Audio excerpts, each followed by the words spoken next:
fa ya bude zaki ma shi kuna hausawa kadan kan baki kuta da hasaka kama ne kirjina shi ne shehu a razumi masu wina da bakin salatai iri masu wina mai kirai kala kala a bana maulana mai kabar tsoron ka dole jala alama farina washin wane ne mai bakin salatai shi da shi wa arazumi mai alama kirai barkatai mai kare ilimi masa da masarautar salatai Allah ya kiyaye ka baban alwaru maula Allah ya kiyaye ka zaki baban alwaru ini bai maka dauri ce ku sahibul asrar shugaban zakiran duniya ce wasararsa Allah ya kashe da aunar kadan ma'aikina salama alaika mai tambarin zikirai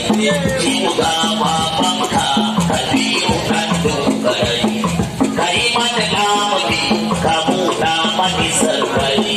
na ya bai shugaba duniya ba aikina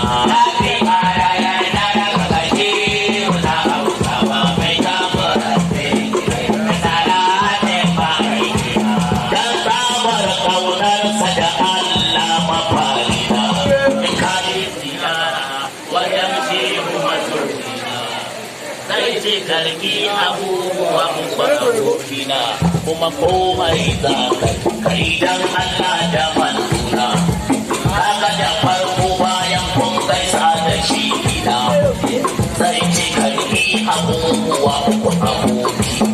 na farko karatun Qur'ani abokina kuma ka kama Allah da salatun ma'aiki da yace ka kama Allah da salati dan kuwa kaji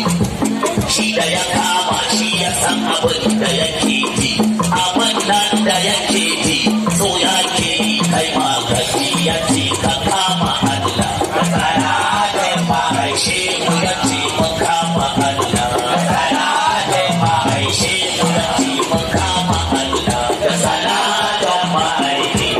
na kai kara yarda daga kaje wala hausawa kai gafuran sai kai da salatin ma'aiki mai ado da salati shi wa arazimi mai littattafan zikirai iri fanni mai salon zikirai salo launi Allah ya kashe da ƙaunar ka dan ma'aiki